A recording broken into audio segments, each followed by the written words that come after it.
Welcome to Daily Meditation with Sangha Live.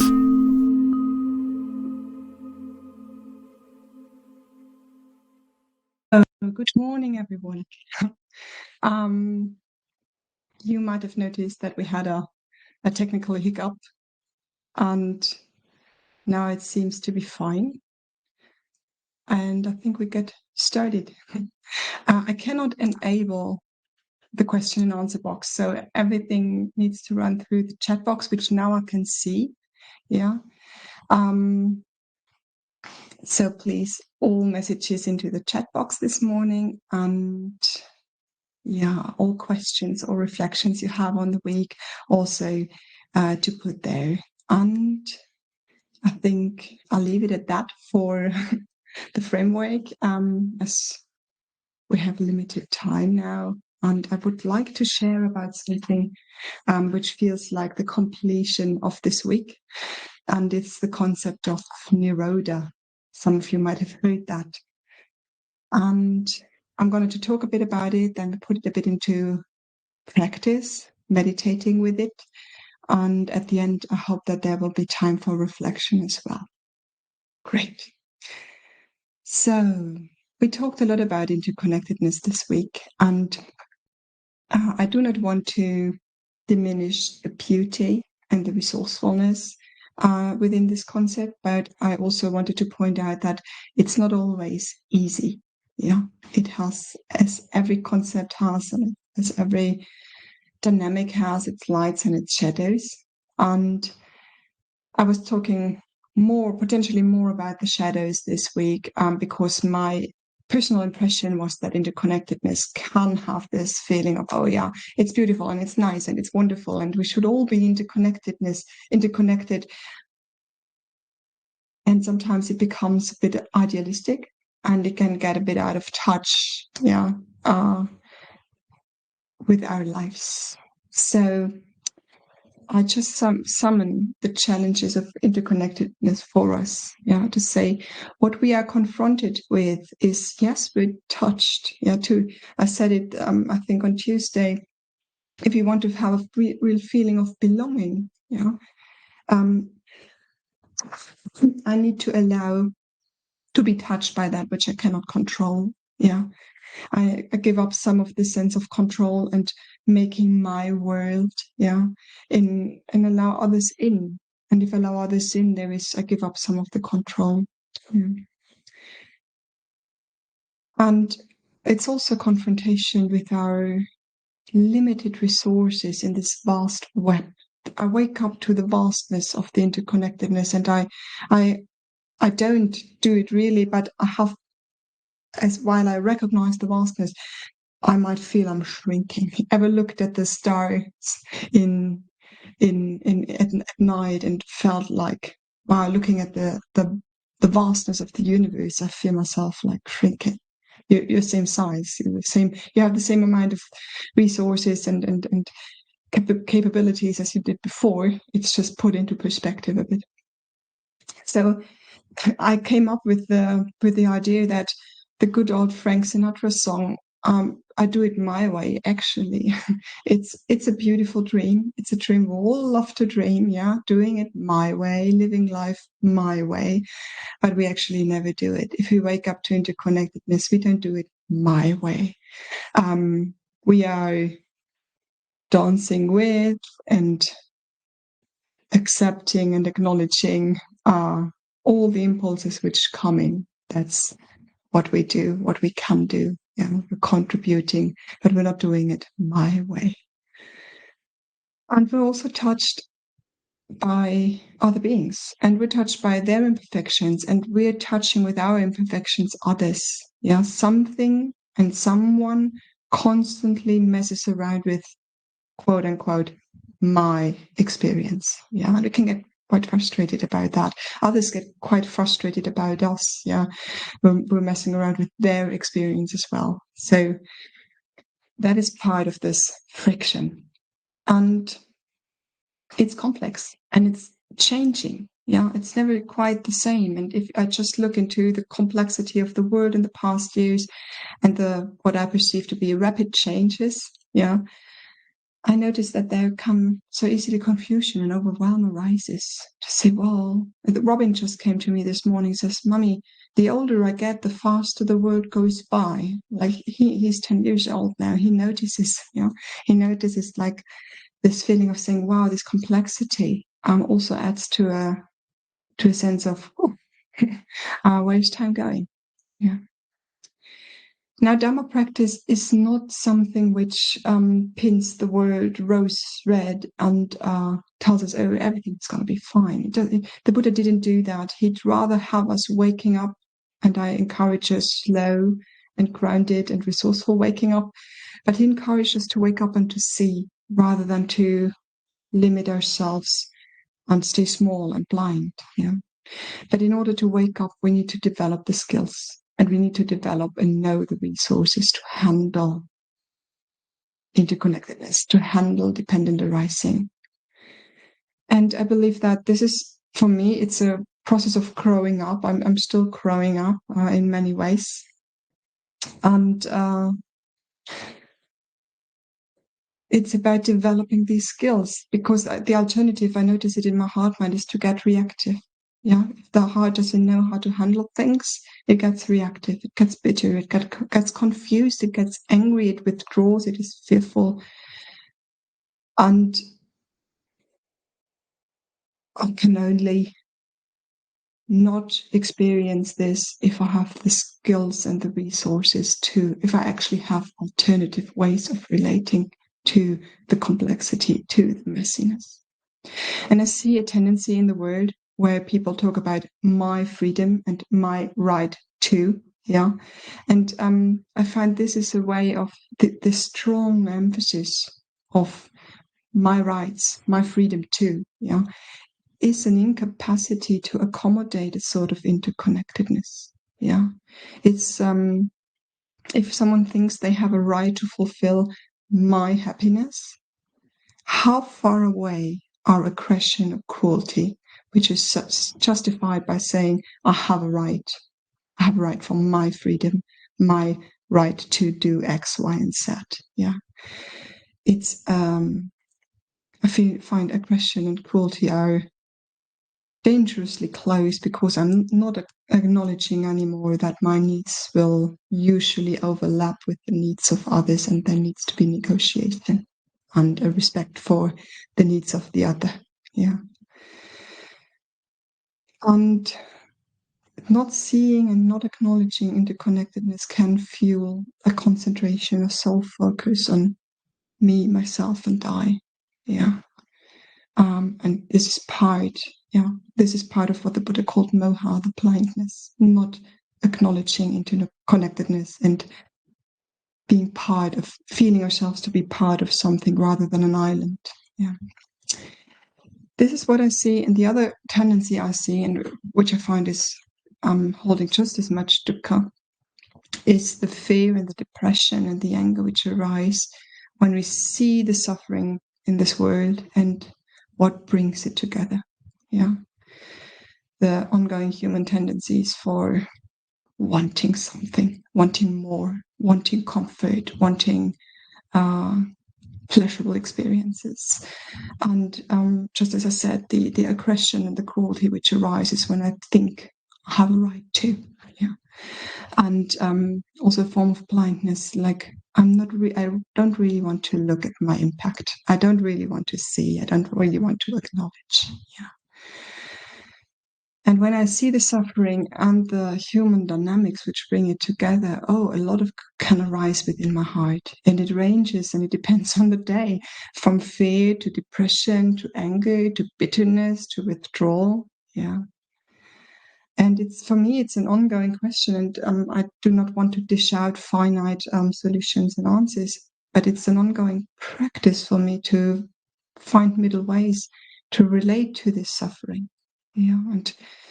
And how much do I take in and allow to imprint the heart mind, and how much of taking in does make sense, and how much is simply overwhelming. And then how do I respond? And Nirodha is a basic principle or has accompanied me as a basic principle in the past couple of months.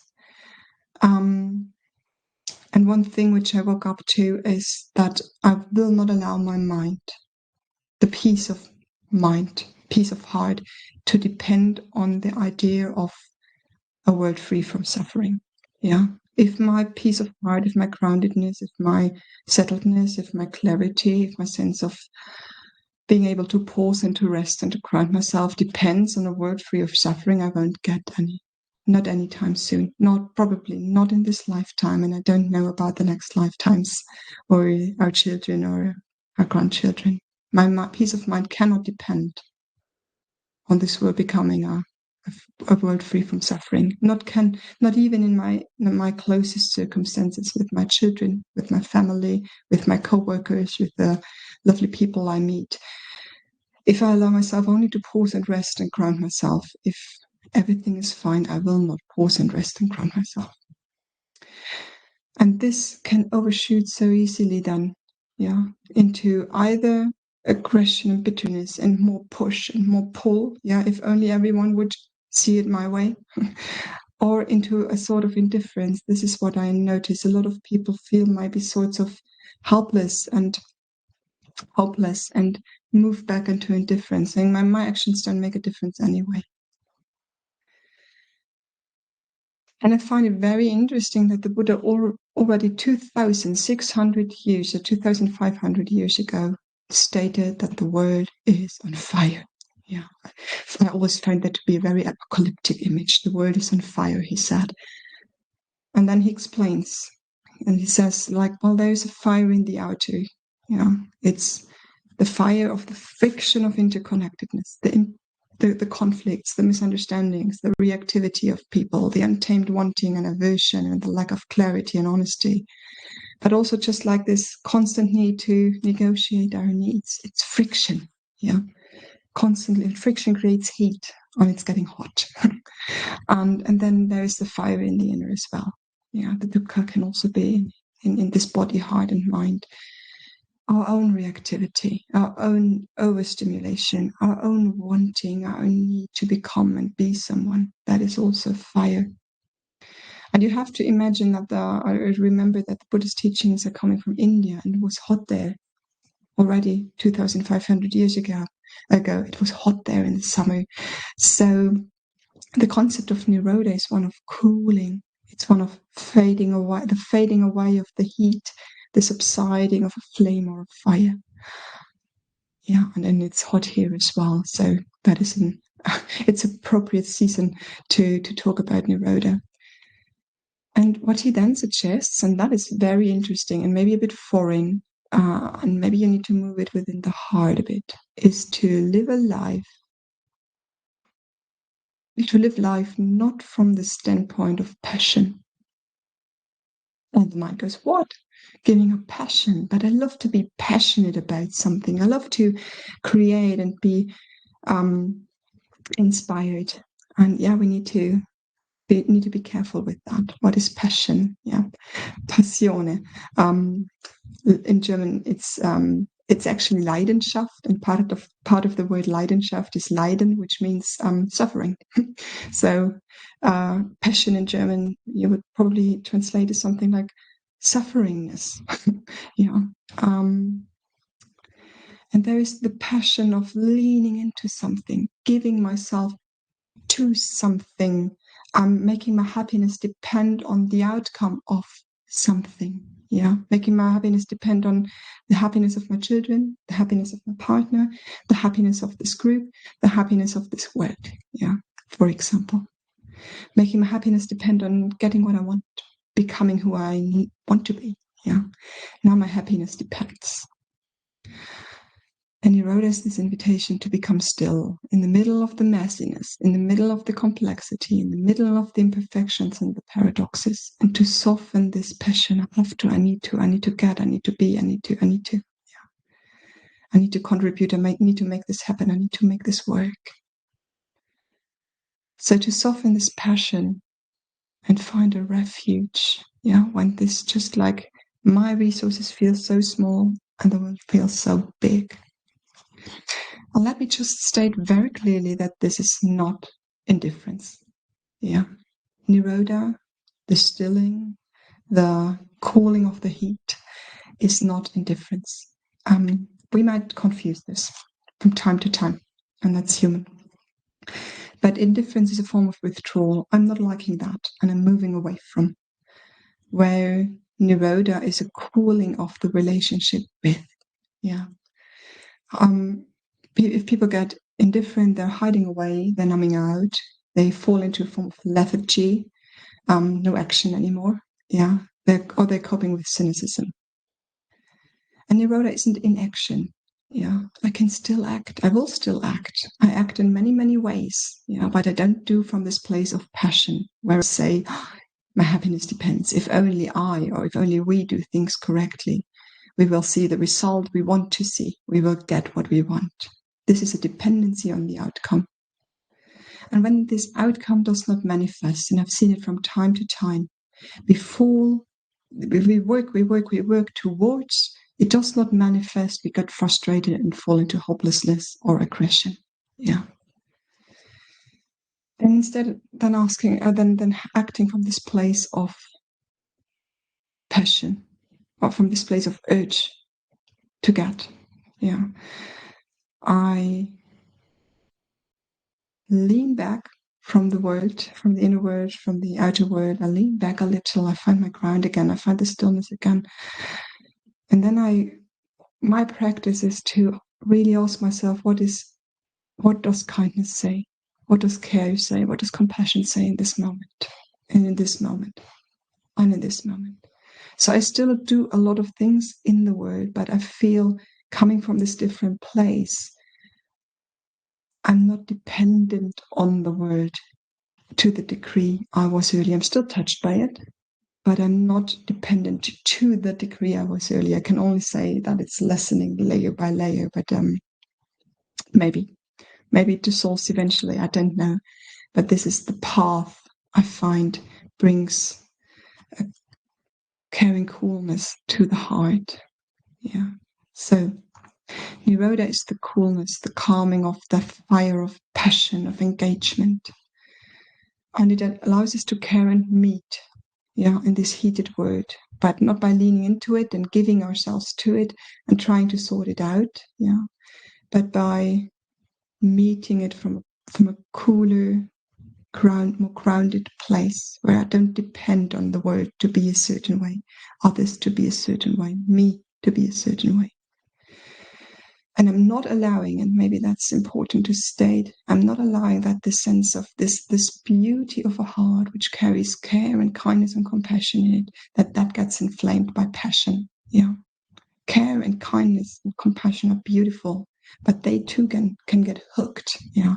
And then compassion turns into co-suffering, or compassion turns into pity, and care turns into an inability to ever rest because there's always someone suffering and always something not okay and not right. So I invite you to find cool places these days and to engage with this word, not based on a dependency to get it right, get the right thing, to make it happen, whatever it is, but because it makes sense if we ask kindness, care, and compassion.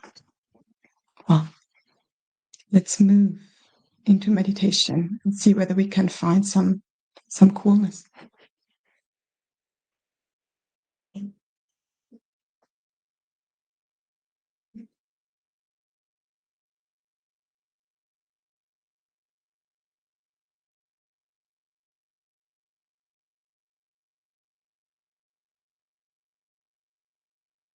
Choose a posture to settle into. And if we move into meditation, whatever posture you choose and wherever you are, what are the things you want to leave aside for the moment?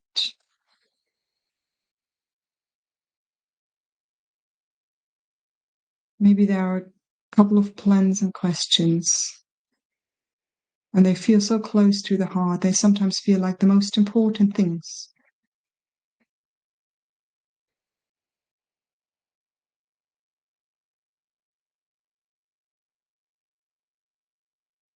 And then there are the roles and the tasks coming within the roles, and the responsibilities coming with the roles, and the goals coming with the roles.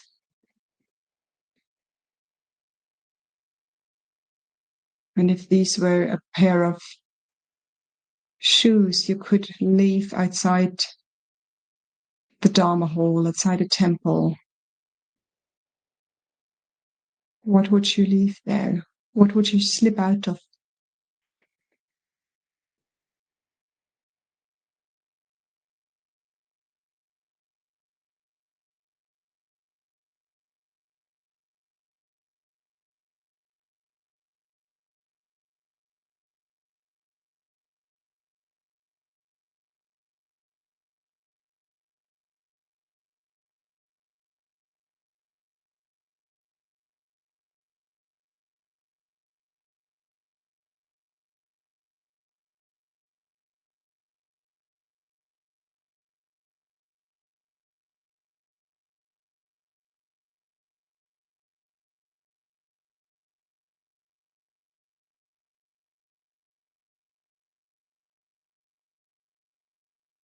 And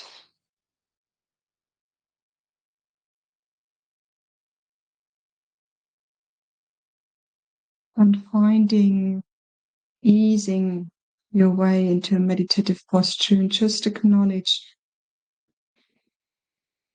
being here.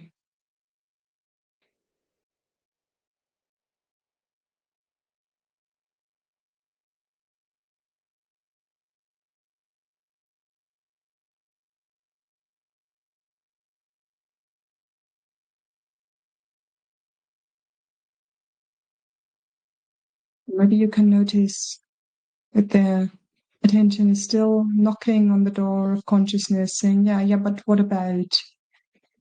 And to acknowledge that and saying, yeah, dear one, I know that matters. I'll come back to that. I'll come back to that. But for now, I put that burden down.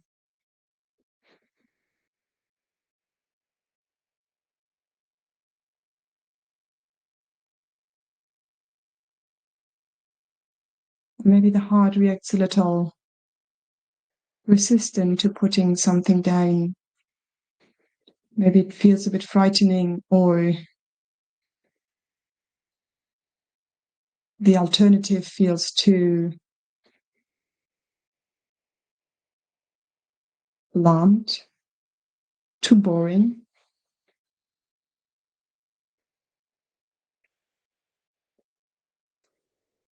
So can we take a couple of breaths and soothe our hearts, soothe our body, breathing in a soothing, caring way.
Or maybe there's more to unburden. This constant urge to become, how do they say in advertisement, to fill out your full potential, to become the best version of who you can be. Oh, what a burden. May I put that down for a moment?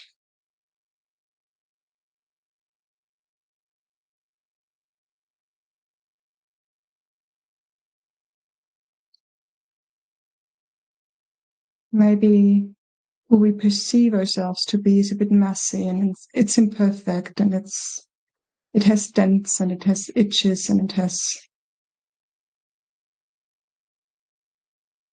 all kind of things which are not living up to perfect potential. But how would it feel like, just for the sake of the next couple of minutes, to put the urge to become better, to become different, to put that down?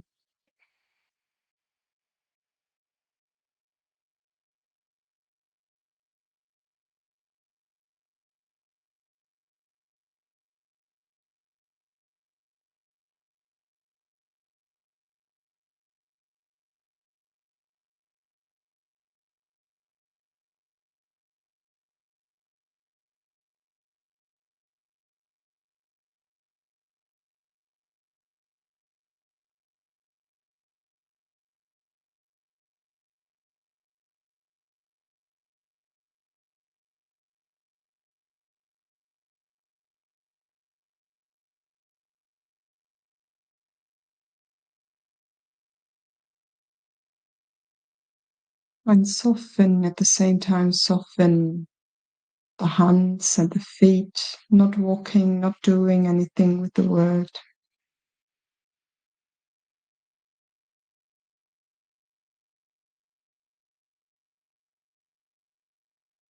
Softening our eyes.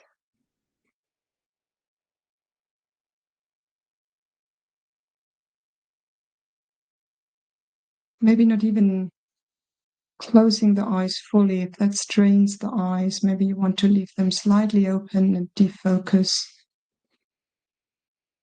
And then feel how the eyeballs rest in the eye sockets. There is nothing to see, nothing to observe, nothing to watch out for.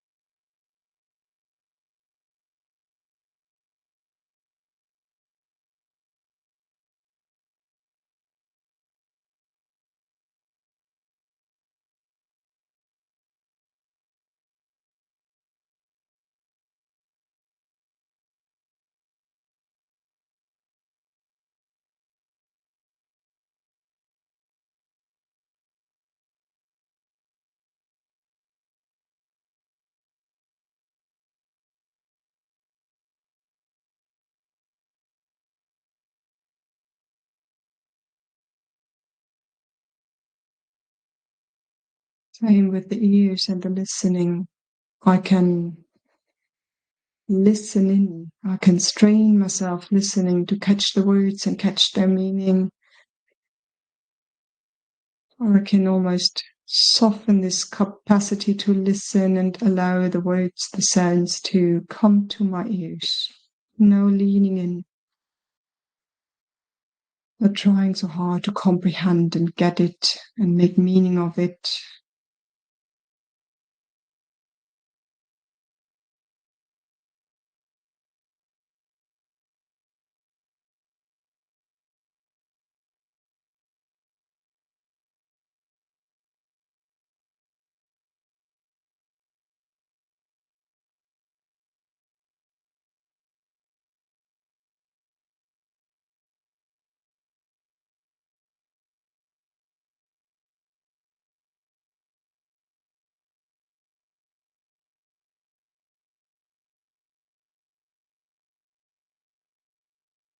And then to soften, invite the face to soften. There is no one to interact with.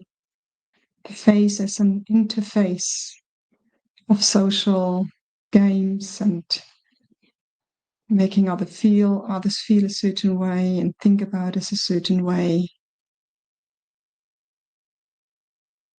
So inviting the face to soften doesn't have any task at the moment.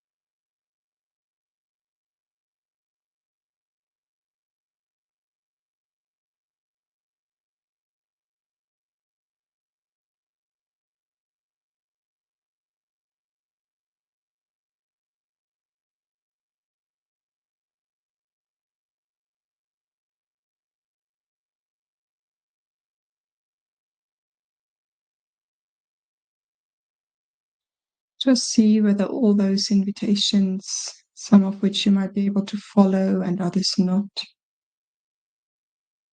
if any of that loosens up something, softens something, unburdens something. Just feel into the subtle feeling of spaciousness which arises from there. Not pushed, not pulled, not burdened so much. Can you feel that out?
Maybe your heart is still reverberating with the echoes of a conflict.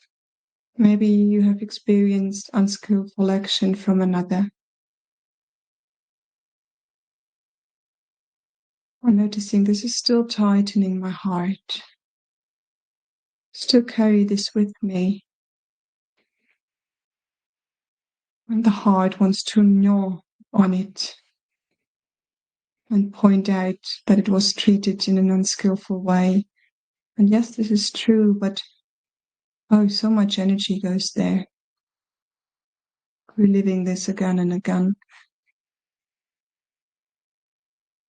And if the heart is ready to, maybe it is, maybe it isn't. Wouldn't I rather go into something peaceful?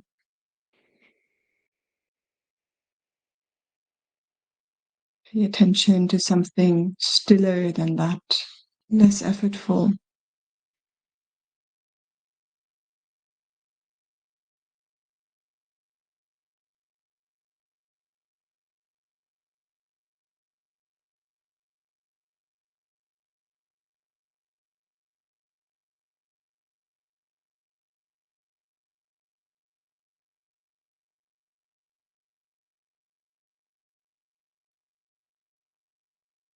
Maybe just for the time being, not for always, just inviting the heart to pause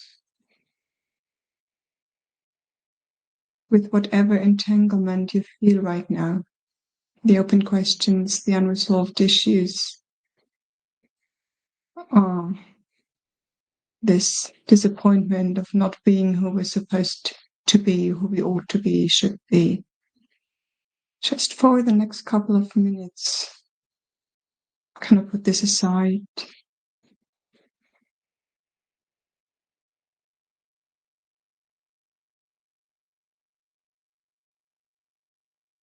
And bring the mindfulness, bring the attention to the space, the stillness, the calmness, the coolness which opens up.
and the unpleasantness, and the tightness in the body, and the agitation in the mind that might still be there.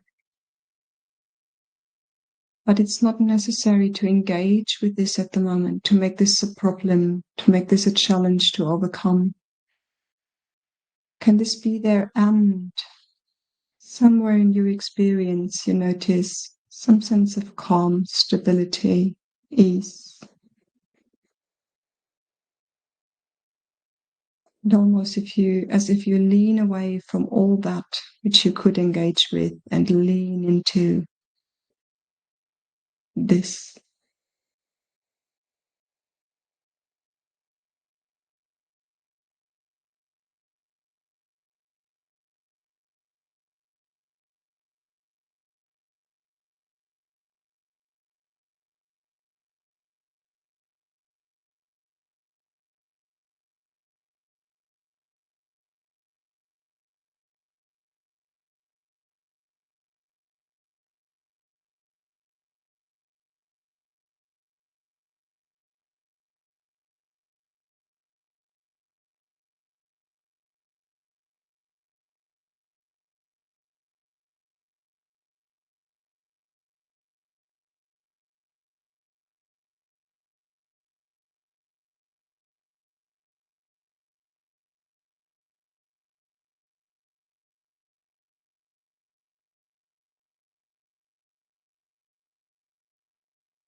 And into this silence, I read a poem from one of the nuns,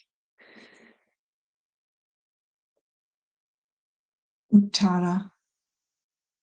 Life had always been hot, sweaty work. First I learned to control my hands, then my mouth, then my mind. As things slowed down, I sank down, down, down to the bottom of the heart's sea. There I dug out the root of all craving and swam back to the surface. The water had grown cool, and outside everything had grown cool, as though the heart had traveled north.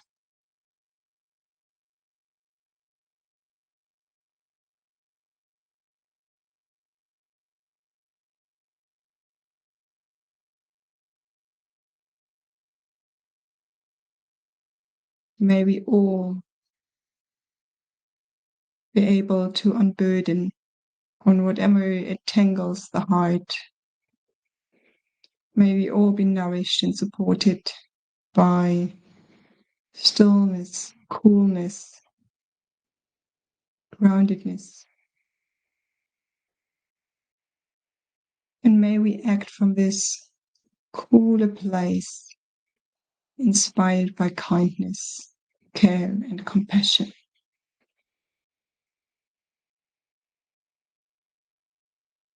I invite you to come back into your bodies, feeling out the posture you're in.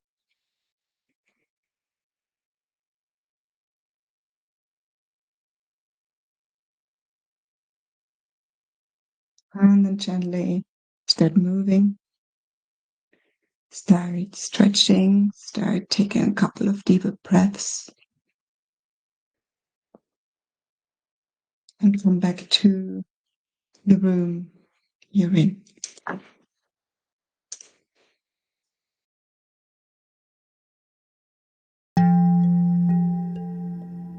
Today's podcast is an offering to you from our archive of freely available live daily classes. We make wisdom teachings and meditations as freely available as possible to as many people as wish to practice. You can help ensure we can continue to support a worldwide Sangha by leaving a review wherever you get your podcasts, by sharing this with someone who'd be interested, and by offering a small financial support at sangha.live/donate.